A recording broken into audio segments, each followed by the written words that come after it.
Buenos días, licenciado Walter. En este video de hoy, mi grupo y yo vamos a hablar un poco sobre la cinemática de deglución y aprenderemos sobre un poco del proceso de tragar líquidos y comer alimentos y todo el proceso que ocurre a través de nuestra garganta. Como primero teníamos qué es la cinemática de deglución. Sabemos que la cinemática es el estudio del movimiento de los cuerpos.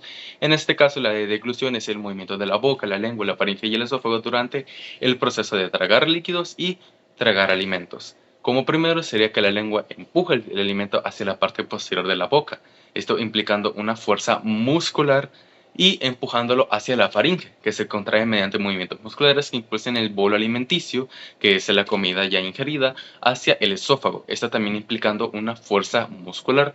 Como tercero tuviéramos la epitoides, se cierra parcialmente sobre la tráquea, evitando que la comida entre a los pulmones, esta también siendo una fuerza muscular y de fricción.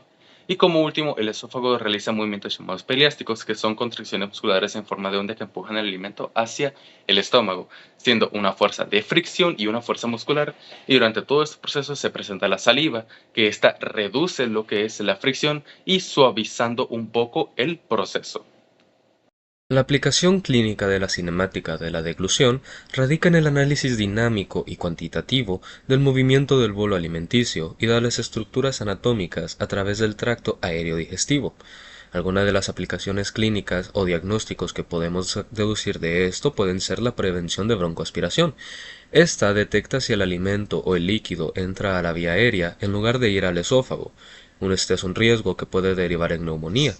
También podemos identificar patologías que nos permite diagnosticar problemas funcionales o mecánicos como la acalasia, los divertículos de Zenker o la disfunción del esfínter cricofaríngeo.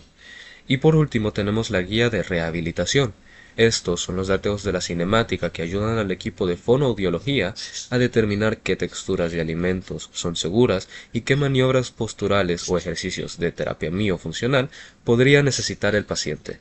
Bueno, a continuación yo estaré hablando sobre algunos datos curiosos sobre la deglución. Primero empecemos con la fase oral, donde dice que la lengua, aunque sea pequeña, es uno de los músculos más fuertes en proporción a su tamaño, que puede ejercer hasta 500 gramos de fuerza para mover el bolo.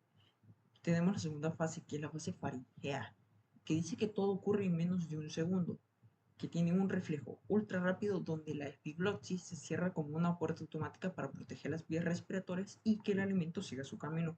Como tercera fase tenemos la fase esofágica, que dice que el bolo tarda entre 8 a 20 segundos en llegar al estómago. Las ondas peristálticas trabajan incluso mientras dormimos. Y el esfínter inferior actúa como válvula que se abre para dejar pasar el bolo y luego se cierra para evitar el reflujo.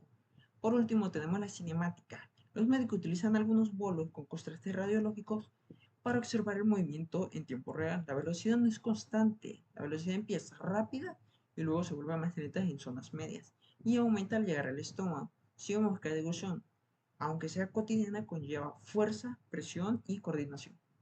Buenos días, yo voy a explicar el diagrama de cuerpo libre que mi grupo y yo hemos desarrollado. La primera fuerza que podemos ver acá es la fuerza de propulsión peristáltica, que esta se da cuando los músculos lisos del esófago se contraen y hacen que el bolo alimenticio baje hacia abajo. El bolo alimenticio es esa bola que nosotros hemos hecho ahí. La siguiente fuerza es la fuerza de la gravedad, que sabemos que esta depende completamente de la masa del bolo y que esta se dirija hacia abajo. También tenemos fuerzas que oponen resistencia, por ejemplo la fuerza de fricción viscosa, como dice acá, la resistencia que ofrece la mucosa esofágica y las paredes húmedas del esófago que den el paso al bolo.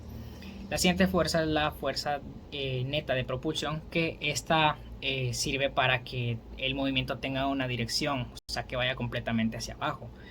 Y por último tengo una fuerza de resistencia del esfínter, que es la flecha roja, que se da cuando las paredes interiores del esófago dan cierta resistencia para que se relaje antes de que el bolo alimenticio baje. Muchas gracias.